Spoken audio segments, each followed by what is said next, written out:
Bonjour, chers auditeurs, chères auditrices, abonnés, et tout court. Je suis ravie de te retrouver pour te raconter une nouvelle histoire. Vous avez été impressionnants et impressionnantes lorsque la semaine dernière j'ai voulu, comme ça, pour m'amuser, vous raconter une histoire, plus minuit ou à presque minuit. Et je m'attendais vraiment à me faire huer, à me dire ouais, n'importe quoi. Hein. Et en fait, j'ai eu vraiment une multitude de commentaires de satisfaction. J'ai été surprise et même de réclamations. Raconte-nous d'autres histoires d'hommes. Et bien, ma foi, c'est parti pour un tour. Hein. J'utilise le micro. J'espère que ça sera plus agréable pour toi. Alors, donc, je vais te raconter une histoire. Bon, âme sensible, s'abstenir, parce qu'il y a toujours quand même un aspect dramatique dans les histoires que je raconte. C'est rare quand je vais m'amuser à raconter une histoire drôle.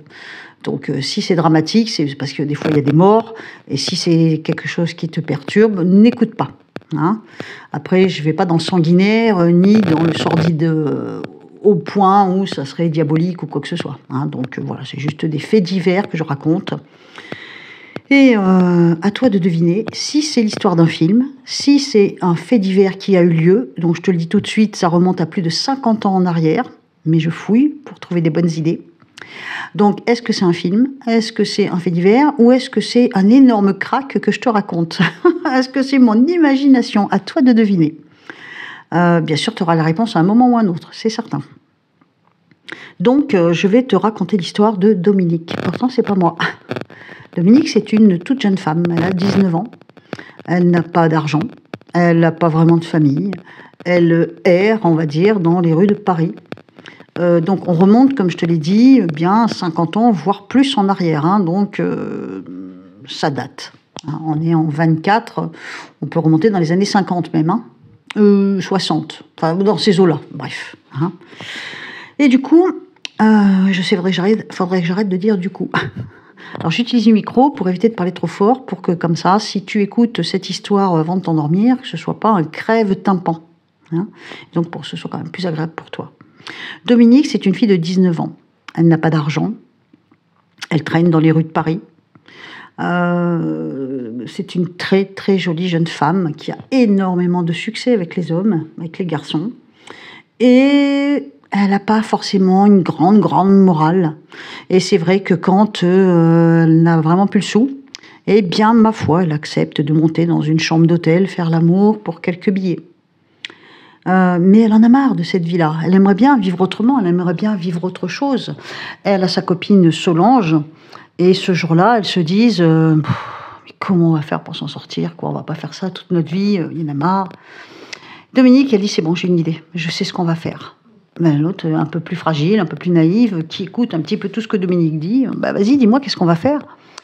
Ben, écoute, on va faire un cambriolage. On va braquer une banque, une bijouterie, et comme ça, on va ramasser du fric, on va faire ça vite fait, et on peut partir éventuellement à l'étranger ou descendre dans le sud, parce que Dominique, voilà, elle aimerait bien descendre dans le sud. Et l'autre, écoute, tu crois, mais c'est dangereux, comment on va faire pour réclamer l'argent ou les bijoux. Et elle lui dit, écoute, j'ai déjà réfléchi à tout ça, viens voir. Et elle l'emmène devant une petite bijouterie, dans une petite rue. Une petite rue, donc on n'est pas dans le cœur de Paris, on est plutôt dans les petites ruelles, là. Hein. Ah si, c'est peut-être le cœur de Paris, mais moi je ne connais pas Paris, donc... Mais c'est peut-être effectivement le vieux Paris. Hein. Et donc du coup, on est dans une petite rue, où il y a un petit bijoutier, avec une petite vitrine. Mais dans la petite vitrine, il y a quand même des bagues en or, des montres en or, etc.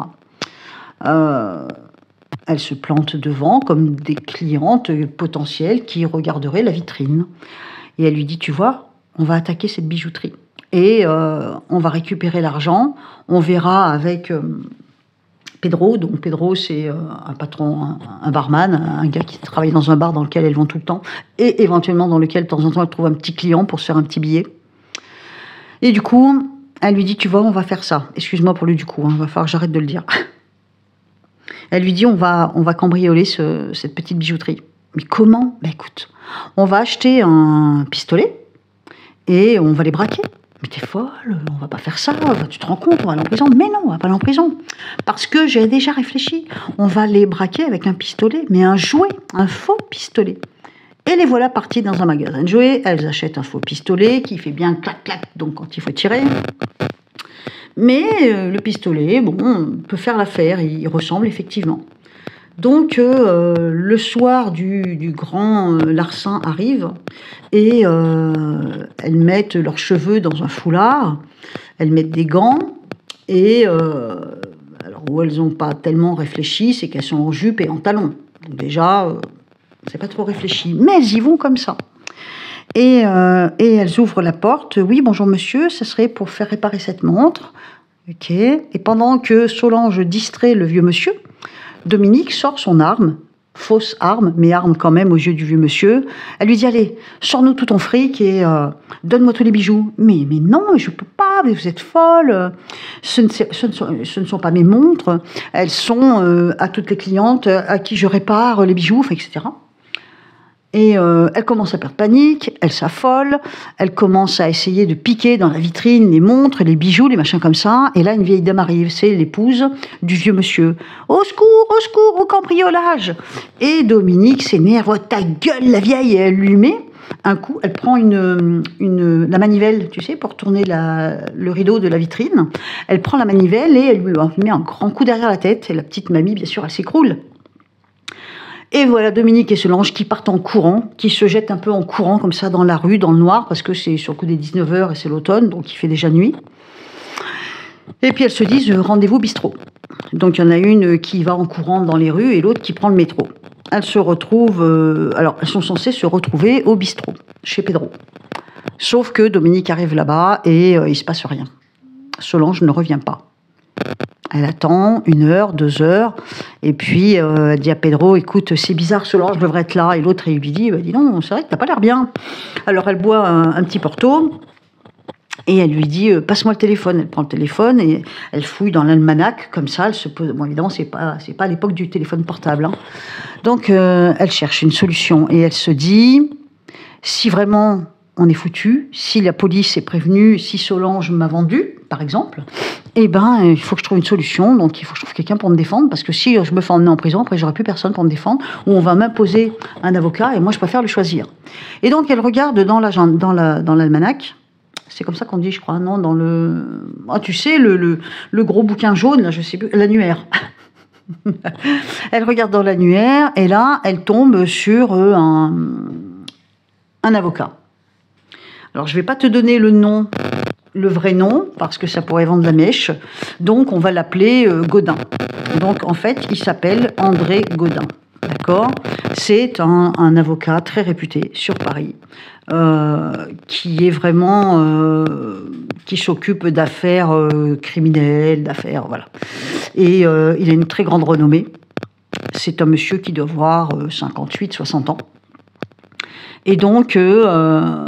Elle fait en sorte d'obtenir un rendez-vous. Et ça ne traîne pas parce que, de toute façon, elle est très vite repérée. La police vient la chercher. Non, c'est pas comme ça que ça se passe. Donc, elle téléphone et elle va voir cet avocat. Le lendemain, on va dire. Hein. L'avocat la reçoit et il la regarde et en lui-même, il se dit, ben, elle manque pas d'air, celle-là. Elle lui raconte son histoire. Elle lui raconte tout ce qu'elle a fait. Et elle lui dit, vous comprenez, j'ai besoin qu'on me défende, j'ai besoin d'un avocat. C'est votre métier, vous allez bien le faire. Elle dit, par contre, j'ai pas d'argent. Hein. Ah, parce qu'il dit, en plus, vous n'avez pas d'argent. Ah, ben, elle dit, non. Hein. Elle dit, parfois, il paraît que quand vous voulez bien, vous pouvez aider. Ah, ben, il dit, vous êtes gonflé, vous manquez pas d'air, vous. Hein. Alors, vous tapez sur la tête d'une vieille, si ça se trouve, cette vieille dame, elle est morte. Vous cambriolez une bijouterie. Et puis maintenant, vous espérez qu'un avocat de renom va vous défendre gratuitement. Mais vous prenez pour qui ? Bon, elle dit d'accord. Et là, elle se lève, et elle s'installe contre la table, contre le bureau. Et elle remonte tout doucement la jupe. Elle dit, servez-vous, hein, si vous voulez. Et là, il reste comme 2 ronds de flanc. Je dis, c'est pas vrai, mais elle est tellement jolie. Elle est tellement jolie et elle est tellement naïve dans sa canaillerie. Et du coup, il dit, asseyez-vous. Il réfléchit et en lui-même, il se dit, je peux pas la laisser, cette gamine, quoi. Si je la laisse, elle est foutue. Je vais l'aider. Il dit, vous rentrez chez vous. Et quand on vous demandera de nommer un avocat, vous donnerez mon prénom. Oh, merci, merci, je vous en supplie, vraiment, voilà. Et elle se fait toute petite, comme une gamine perdue. Et lui, il est littéralement touché. Donc, elle sort de chez elle, elle sort du cabinet, il fait nuit, et il la regarde partir à la fenêtre. Il se met à la fenêtre, il la regarde partir. Entre-temps, lui et sa femme sont en train de se préparer parce qu'ils sont invités à un grand gala. Et donc, bien sûr, c'est un autre monde, hein. C'est un couple qui a vraiment des moyens, et ils ont une autre vie, bien évidemment. Et sa femme, qui est d'ailleurs très belle, hein, une très belle femme, bien sûr, d'âge mûr, qui a à peu près 45-50 ans, tu vois. Et elle lui dit, c'était qui? Oui, d'une gamine. Qui, je vais voir, je vais la défendre. Elle lui dit, bon, tu vas la défendre, mais... Alors il lui explique un peu le topo, et elle lui dit, pourquoi tu défends cette gamine? Enfin, c'est perdu d'avance. Il dit, tu rigoles? Il dit, tu vas voir, je vais en faire ce que je veux des jurés, de toute façon c'est l'avocat qui compte. Et il est assez touché en fait que, d'ailleurs c'est ce qu'elle lui dit, sa femme, hein, elle lui dit, ça t'a plu que cette gamine vienne jusqu'à toi et te réclame? Elle sent qu'il y a quelque chose qui colle pas. Et donc l'épouse, elle connaît son homme, elle connaît les femmes, elle a bien compris dans l'histoire qu'elle avait affaire à une très jeune fille, très belle, et que André n'est pas indifférent au charme de cette gamine. Et donc, les jours passent, le procès arrive, et les jours ou les semaines peut-être même, hein. Le procès arrive, et effectivement, André Gaudin est extrêmement fort, et il a réussi, avec l'aide de Pedro, éventuellement peut-être un témoin qu'on arrange, un faux témoin, un super bon faux témoin. Il arrive finalement à la faire acquitter. Donc, au bout du compte, elle va pas avoir de problème. Alors, bien sûr, le petit vieux, sa femme, qui finalement va mieux, hein, elle a eu un œil abîmé, un traumatisme crânien, des choses comme ça. Mais malgré tout, elle va mieux, la petite mamie. Donc, il n'y a pas mort. Finalement, ils n'ont rien pu voler. Ça va pas bien loin. Et avec André, effectivement, elle a réussi à s'en tirer. Mais André est tombé amoureux de Dominique. Et il veut pas la laisser repartir dans la rue. Il sait pas trop comment elle fait pour s'en sortir, mais c'est un homme d'expérience, il a assez vécu pour savoir que elle fait certainement des bêtises pour pouvoir s'en sortir. Et du coup, il lui trouve une petite chambre de bonne qu'il paye lui-même pour qu'elle se mette à l'abri et au moins qu'elle traîne pas les rues, qu'elle essaye un peu de se ressaisir. Et une fois que le procès est terminé, elle rentre dans sa petite chambre de bonne, donc lui l'a déjà mis en place, hein. Et elle en est encore au stade où elle le voit et elle est en extase devant lui parce que personne n'a jamais rien fait pour elle, hein. Elle est orpheline. Donc du coup, c'est la première fois qu'un homme, comme un père, s'occupe d'elle, tu vois.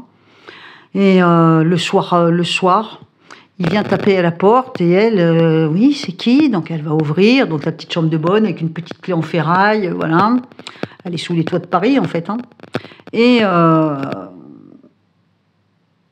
il entre, ça doit être au moins 23 heures, il entre, il dit rien, et elle ne sait pas comment se comporter avec lui, elle ne sait pas si elle doit s'offrir physiquement complètement à lui, si elle doit être galante, et donc lui prendre son manteau, lui servir un café, elle ne sait pas du tout comment se comporter, elle a l'air un peu godiche, on va dire, et elle a ce petit minois jeune et innocent, et lui, c'est comme un vieux monstre, on va dire.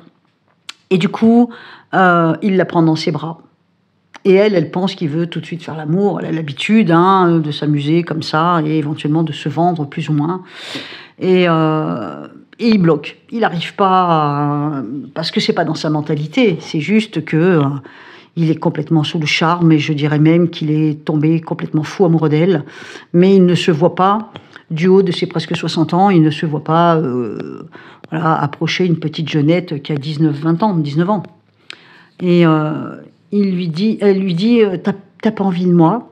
Et il lui dit, non, j'ai jamais pensé à ça. Il dit, tu peux ne pas me croire, mais j'ai envie de te protéger, j'ai jamais pensé à ça, quoi. C'est pas pour ça que j'ai fait ça. Elle lui dit, moi, tu vois, au moment du procès, quand tu as pris la parole, je pensais qu'à ça. Et là, en lui, ça déclenche un peu d'assurance, on va dire. Et du coup, il la prend dans ses bras et ils passent la nuit ensemble. Et ils deviennent amants et maîtresses. Et bien sûr, il va commencer à l'entretenir. Il va lui prendre un appartement plus joli. Il va lui acheter des nouveaux vêtements, des robes, des sous-vêtements, des escarpins, des manteaux.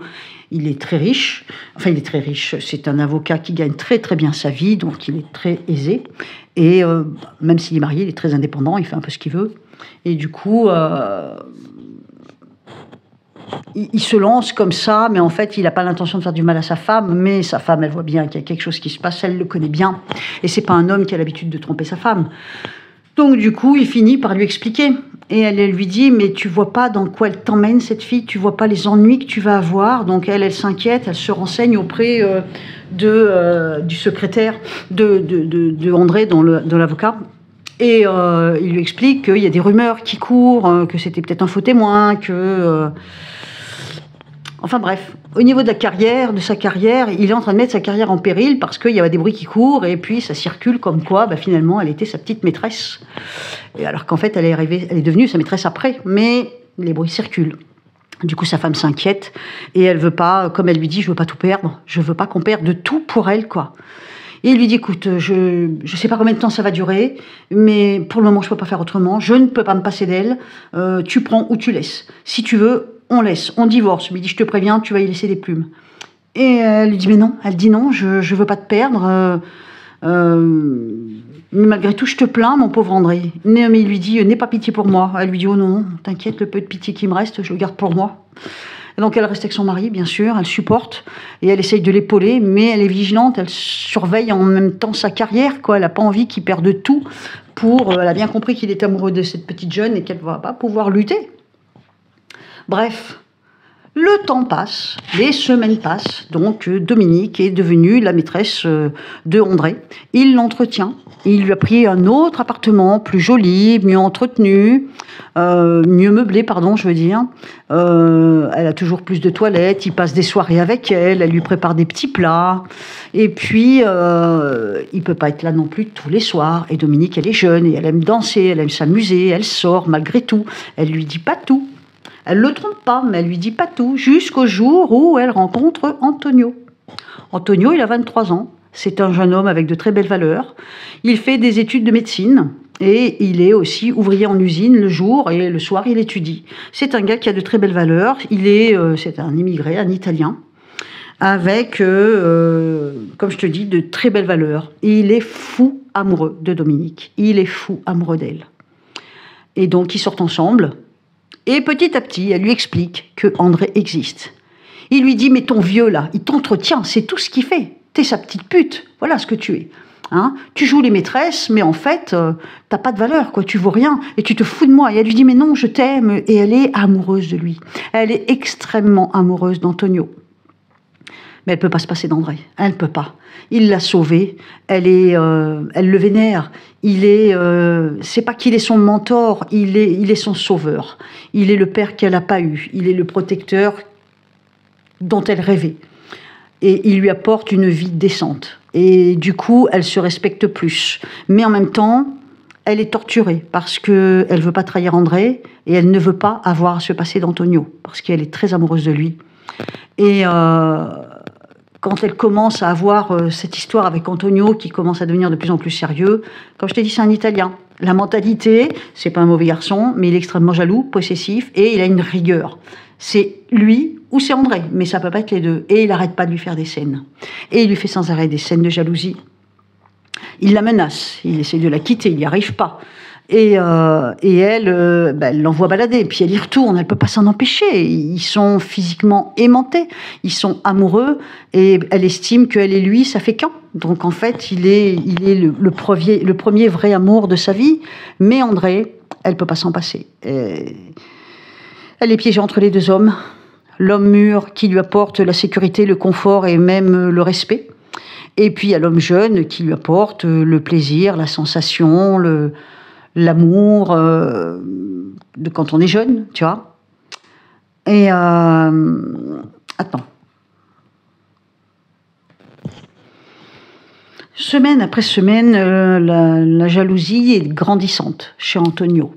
Et puis un beau jour, Dominique découvre que la petite dame de la bijouterie, qu'elle a assommée mais qui a survécu, a fini par mourir. Et Antonio, il lui explique, t'as pas à avoir honte, t'as pas à avoir honte, t'as pas à avoir peur. Et elle lui dit, mais c'est atroce ce que tu me dis, tu te rends compte, c'est à cause de moi si elle est morte, je suis de moins que rien. Il lui dit, non, non. Il dit, t'as fait ça parce que t'avais des besoins, parce que tu manquais d'argent et tu as été désespéré et complètement dans le désarroi. Et du coup, t'as fait cette bêtise. Mais tu n'as pas à en avoir honte. Par contre, tu devrais avoir honte de faire la petite pute avec ton André, de te faire entretenir comme tu le fais. Il dit, ça, c'est honteux. Alors, lui dit, là, je comprends plus rien. Tu voudrais que j'ai honte qu'André, peut-être il m'entretient un petit peu, mais je l'aime, et il m'aime. Et l'autre, il lui dit, ouais, et sa femme, t'en fais quoi? Mais elle lui dit, je sais, mais j'y peux rien. Et elle lui dit, par contre, tu voudrais que je sois fière d'avoir assommé une vieille dame pour lui piquer des bijoux? Il lui dit oui. Ah, bah, il dit, moi, j'y comprends plus rien, on n'a pas les mêmes valeurs. Hein. Et puis, elle claque la porte, elle se sépare de lui. Et du coup, elle en parle à André. Elle explique à André, cet homme qui la persécute. Elle arrange la sauce à sa façon, bien sûr. Hein. Elle fait croire qu'il la harcèle, qu'il la persécute, mais en fait, elle est folle amoureuse de lui. Et elle se dit, il vaut mieux que j'arrête avec Antonio, parce qu'il commence à me faire peur. Il est vraiment jaloux. Il a des valeurs très haut perchées, bien sûr, mais il n'acceptera jamais ce que je vis avec André, et je ne veux pas perdre André. André, il m'a sauvée, il m'a lavée, je suis propre grâce à lui. Alors, évidemment, elle n'a pas la même vision que Antonio. Hein. Et elle se dit, je ne veux pas le perdre. Donc, elle raconte tout à André. Et André, il boue un petit peu, mais en même temps, il est tellement fou d'elle. Il se dit, non, je vais l'emmener dans un autre logement. Il lui prend un autre logement. Donc, du coup, comme ça, comment tu l'appelles, Antonio, il lui a piqué les clés à Dominique. Donc, du coup, il la change de logement à nouveau. Et à un moment, dans la soirée, Antonio, il va chez elle et il lui déchire absolument toutes ses robes parce qu'il sait très bien. Oui, donc, et non, elle déménage après. Parce que donc, il va chez elle, comme elle lui a donné une clé, il va chez elle, elle n'est pas là, et il lui déchire absolument toutes ses robes et il les suspend au plafond. Et quand elle rentre, Dominique, elle est avec André et elle a vu que Antonio rôdait dans le coin. Et quand elle rentre dans l'appartement, elle s'aperçoit que toutes ses robes sont déchirées. Il a fait ça avec un scalpel, tu sais, puisque c'est un étudiant en médecine. Donc, il a sa petite trousse à outils. Enfin, outils, façon de parler. Et donc, il a scalpé les robes, c'est qu'à de le dire. Et donc, elle en est malade, la petite. Elle en est malade. Donc, André se dit, bon, bah, écoute... je vais veiller sur toi, ne t'inquiète pas, s'il rôde, je le fais attraper par la police, là, ton voyou. Et en fait, André essaye de se convaincre que Antonio est une petite saloperie, une petite frappe, et qu'il va lui régler son compte. En même temps, elle lui raconte un petit peu des mensonges, mais au fond, André, il n'est pas dupe. Mais ça l'arrange de croire Dominique, ça l'arrange, parce que sinon, il sait bien qu'il est de trop. Et il ne peut pas admettre qu'il est de trop, il est trop amoureux d'elle, il ne veut pas la perdre. Pendant ce temps-là, sa femme qui n'arrête pas d'essayer de lui faire comprendre qu'il a tort de continuer comme ça, parce que à un moment, André décide, puisque c'est comme ça, puisque j'arrive pas à me débarrasser de ce petit Antonio et que j'arrive pas à la mettre chez elle, et je vais lui acheter un appartement. Et donc il décide d'acheter un appartement à Dominique, et sa femme, elle lui dit non, fais pas ça, ne lui mets pas un appartement à son nom. Elle lui dit mets-le au moins à ton nom. Elle lui dit, on lui achète ensemble, si tu veux, si vraiment tu veux pas la quitter. Elle sait très bien qu'elle veut pas perdre son mari. Elle lui dit, si tu veux, on lui achète ensemble l'appartement, mais laisse-le à ton nom, à toi, ne lui mets pas. Il dit d'accord. Il lui achète un appartement. Pendant un certain temps, Antonio disparaît de la circulation, on va dire. André est tellement aux petits soins pour Dominique, il a peur qu'elle s'ennuie. Il a peut-être peur aussi qu'elle fasse des bêtises. Alors du coup, il embauche une petite bonne, une femme à tout faire, qui fait le ménage, qui prépare à manger. Et c'est une petite jeune du même âge qu'elle. Et puis, toutes les deux, elles sympathisent. Et Dominique, elle dit, oh là là, j'ai pas le droit de sortir, il faut bien fermer à clé. Et la petite bonne, elle écoute tout ce que sa patronne lui dit. On va dire c'est sa patronne, hein, Dominique, pour bien faire. Hein. À un moment, un soir, Dominique décide finalement d'amuser André, de le divertir. En fait, elle a peur de le perdre. Et puis, elle propose à la petite bonne, la petite jeune, hein, qui a le même âge qu'elle, comme je te l'ai dit, finalement, de faire une soirée à 3. La petite bonne accepte. Et finalement, André, il accepte aussi. Et puis, après, il lui dit, tu sais, t'étais pas obligé de faire ça. De toute façon... je t'aime comme tu es, je te garde comme tu es et je te protégerai toujours, quoi. Et puis, à un moment, elle découvre, enfin quelques temps plus tard, elle découvre qu'elle est enceinte. Alors là, André, c'est le plus beau jour de sa vie, quoi. Je veux dire, il a jamais eu d'enfant avec sa femme, il a passé sa vie à bosser comme un malade. Alors certes, il a de l'argent, il a une maison secondaire, enfin il a du fric, il a tout ce qu'il faut, mais il n'a pas d'enfant. C'est certainement pour ça qu'il s'est tant attaché à Dominique. Mais là, il va avoir un bébé. Donc là, ça change tout. En supposant que le bébé soit bien de André. Mais Dominique dit qu'elle est enceinte de lui. Et donc, c'est les tout débuts de la grossesse. Donc, bien sûr, ça ne se voit pas. Hein. Et donc, il se dit, bah, écoute, ma chérie, pour fêter ça, je t'emmène en vacances à la neige. Ouais, super, j'ai jamais skié, tout ça. Il les emmène, elle et la petite bonne. Il les emmène au magasin pour acheter des tenues de neige, des tenues de ski, des pulls, des bonnets, des gants. Et puis il leur dit, bon écoutez les petites cocottes, là vous êtes bien mignonnes, en gros tiens, carte bleue, fais ce que tu veux, achète-toi ce que tu veux, mais moi il faut que j'aille bosser quand même. Hein. Il a un rendez-vous important et il la laisse au magasin avec sa petite servante. Et Dominique du coup, elle achète 2 pulls exactement identiques. Et la petite bonne, elle lui dit, mais pourquoi faire? Elle lui dit, écoute, ramène à la maison tous les vêtements que qu'on vient d'acheter, les tenues de ski, tout ça. Elle a même prévu une tenue pour la petite bonne. Et elle dit, moi j'ai une course à faire. Et là, Dominique s'en va en direction de chez Antonio. Elle tape à la porte, il ouvre, elle n'ose pas rentrer, elle reste un peu dans la pénombre de la porte. Et elle avance d'un pas, et là, quand il la voit, c'est comme un projecteur, une lumière sur elle. Et il se rend compte qu'il l'aime toujours autant, et il lui dit « Qu'est-ce que tu veux ?» Et elle lui présente un pull, elle lui dit « Tiens, on a le même maintenant. » Donc elle lui a acheté le même pull qu'à elle, pour qu'ils soient pareils, tous les deux, toujours. Et donc il la prend dans ses bras, il l'embrasse, il la pose sur le lit, et ils se font des gros bisous, et ils font l'amour. Et là, on les laisse là pour le moment. Pendant ce temps, André rentre chez lui, il n'a pas de nouvelles. Il retourne, il n'a pas une nouvelle de la journée. Il va donc voir dans l'appartement qu'il a acheté à Dominique pourquoi est-ce qu'il n'a pas de nouvelles. Quand il arrive, la petite bonne est aux abois. Je sais pas où elle est, elle n'est pas rentrée, je comprends pas. Et André il dit mais bon sang, je vous avais dit de pas la laisser, de l'accompagner partout où elle va, de la protéger et tout, parce qu'il y a quelqu'un qui est dangereux avec elle. Mais oui, mais j'ai pas pu faire autrement, je pouvais pas faire, j'étais obligée de lui obéir, quoi. C'est elle qui commande. Oh, il dit c'est bon. Et donc André, les heures passent, il a toujours pas de nouvelles de Dominique, il comprend pas ce qui se passe. Il va voir ses amis au commissariat, bien sûr il a le bras long, c'est un avocat réputé. Il va voir ses amis au commissariat, il attend pendant des heures, aux urgences on va dire, hein, là où il y a un standard. Et puis il entend parler des accidents, on appelle une patrouille à tel endroit parce qu'il y a eu un accident, une bagarre. Et il attend pour voir si des fois on ne retrouverait pas un accident qui a eu lieu sur une jeune femme dans la description de Dominique. Rien du tout. Rien du tout, et là il s'en va complètement abattu, ça doit être au moins minuit. Il sort du commissariat, il marche lentement dans la rue, on entend bien le claquement de ses chaussures sur le pavé. Il allume une cigarette, il marche lentement, et d'un coup, attendez, monsieur Gaudin, attendez. Il se retourne, et là, il y a un agent de police qui vient en courant vers lui. Monsieur Gaudin, on l'a retrouvé. Elle a été assassinée.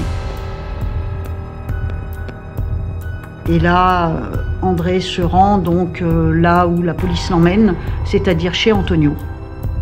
Antonio est arrêté. André monte dans la chambre de bonne, parce qu'Antonio aussi vivait dans une chambre de bonne. Il monte dans la chambre de bonne et finalement, il retrouve Dominique, les yeux grands ouverts, la bouche ouverte, le corps nu, dans des draps défaits. Et il l'a égorgée pour ne pas qu'elle reparte, parce que Antonio a compris qu'elle allait encore le quitter, et il n'a pas supporté, il a préféré la supprimer. Et voilà, du coup André va rentrer chez lui, chez sa femme, et il aura pour la fin de ses jours ce poids en lui et sur son cœur. Donc j'espère que tu vas pas tricher, que tu vas pas aller du début et tout de suite à la fin. J'espère que tu vas écouter l'histoire jusqu'au bout pour voir si tu peux deviner. Et je te dis donc à une prochaine fois. Bye bye.